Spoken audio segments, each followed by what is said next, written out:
Salam sejahtera kepada Dr. Tan dan juga rakan-rakan. Hari ini saya Nurul Zuhaili binti Zulkifli akan membentangkan pakaian tradisional Korea. Berikut adalah kandungan yang akan saya bentangkan pada hari ini. Pertama sekali pengenalan, kemudian kita akan lihat bahagian asas hanbok. Seterusnya kepada perbandingan zaman iaitu 3 negara, Goguryeo dan juga Joseon. Seterusnya kita akan lihat pemakaian hanbok dalam upacara khas dan akhir sekali adalah kesimpulan. Sebagai pengenalan, mari kita lihat maksud hanbok. Hanbok secara harfiahnya bermaksud pakaian Korea. Istilah ini hanya mula digunakan pada abad ke-19 ketika kemasukan pengaruh Barat untuk membezakan pakaian Barat dan juga pakaian Korea. Hanbok telah mempunyai sejarah seawal tahun 37 sebelum Masihi, iaitu lebih kurang 2000 tahun. Keunikan hanbok adalah mempunyai warna yang cerah dan berwarna-warni, mempunyai garisan halus pada fabriknya dan juga tiada saku. Seterusnya ialah bahagian asas hanbok yang telah dipakai oleh rakyat Korea sejak zaman 3 negara lagi. Yang pertama ialah jogori, bahagian atas hanbok itu sama bagi lelaki dan perempuan. Kemudian cima yang dipakai oleh perempuan dan kemudian paji yang dipakai oleh golongan lelaki. Sebagai tambahan kepada bahagian asas, rakyat Korea juga memakai duromagi iaitu sejenis jaket labuh yang dipakai di bahagian luar dan selalunya dipakai ketika musim sejuk. Jika kita lihat dari segi desain, bagi lelaki dan perempuan adalah lebih kurang sama. Masuk kepada perbandingan gaya, desain mengikut zaman iaitu zaman 3 negara, zaman Goryeo dan zaman Joseon. Bagi zaman 3 negara iaitu Baekje, Goguryeo dan Shilla, terdapat persamaan pada rekaan hanbok di ketiga-tiga negara ini. Kerana pada zaman ini banyak menerima pengaruh daripada China. Lelaki dan perempuan memakai jogori yang lebih panjang sehingga melebihi paras pinggang. Kollar baju pula tinggi dan lengan baju luas. Di kollar hujung lengan dan hujung jogori pula dihias dengan kain yang berwarna lain seperti yang dapat kita lihat dalam gambar.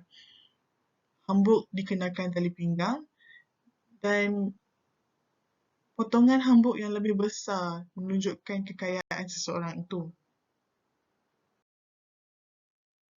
Walaupun gaya hanbok pada ketiga-tiga zaman Baekje, Goguryeo dan Shilla mempunyai persamaan, terdapat juga sedikit perbezaan.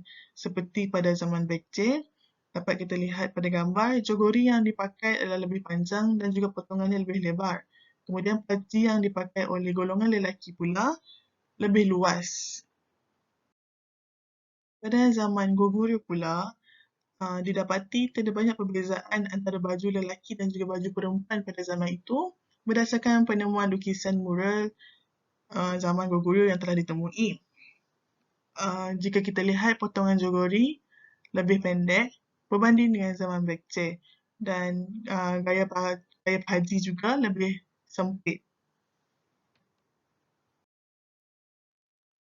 Berikut adalah pakaian yang dipakai oleh raja dan permaisuri pada zaman Shilla. Ketika dinasti Goryeo, perjanjian damai dengan Mongol telah ditandatangani melalui perkahwinan Raja Goryeo dengan Ratu Mongol. Oleh itu, hanbok pada ketika itu telah menerima pengaruh daripada Mongol. Hima yang dipakai oleh perempuan telah menjadi sedikit pendek dan begitu juga dengan jogori yang hanya separas pinggang sahaja. Kemudian gorem telah digunakan untuk menggantikan tali pinggang. Lengan jogori juga telah menjadi sempit berbanding pada zaman 3 kerajaan sebelum itu. Ketika dinasti Joseon, hanbok menerima banyak perubahan. Jogori yang dipakai oleh golongan perempuan semakin ketat dan juga semakin pendek sehingga mencapai paras dada. Lengan jogori juga semakin sempit, tidak luas seperti sebelumnya. Tetapi menginjak pada penghujung dinasti Joseon, jogori telah dibuat lebih panjang daripada sebelum itu. Hanbok bagi golongan bangsawan selalunya diperbuat daripada kain sutera ditenun dengan pilihan warna yang terang. Tetapi golongan bawahan pula hanya menggunakan fabrik murah dan warna pula tidak menyelah kerana itu yang mereka mampu. Kemudian kita akan lihat pemakaian hanbok dalam upacara-upacara khas. Upacara yang pertama ialah Dol, iaitu ulang tahun kelahiran pertama, Kuanre, perkahwinan dan juga pebek. Dalam majlis Dol, iaitu ulang tahun kelahiran pertama, bayi akan mengenakan dolbok. Dolbok dipakai adalah bagi menghajatkan kesihatan yang baik dan panjang umur.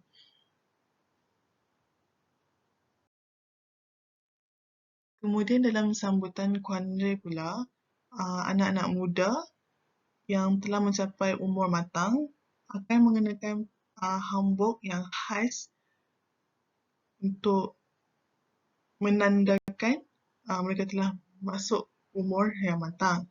Lelaki akan mengenakan gat, iaitu sejenis topi tradisional. Dalam perkahwinan tradisional Korea, pengantin perlu mengenakan hanbok yang khas.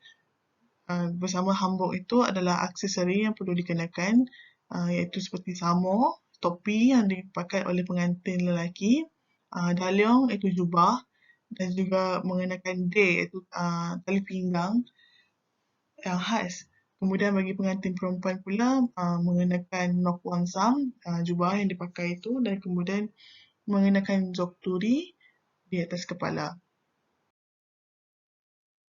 Pebek ialah majlis untuk memberi penghormatan kepada keluarga kedua-dua belah pengantin oleh pengantin lelaki dan pengantin perempuan yang diadakan selepas majlis perkahwinan. Pengantin lelaki akan mengenakan jadaliong, manakala pengantin perempuan akan memakai huarot dan huagan di kepala.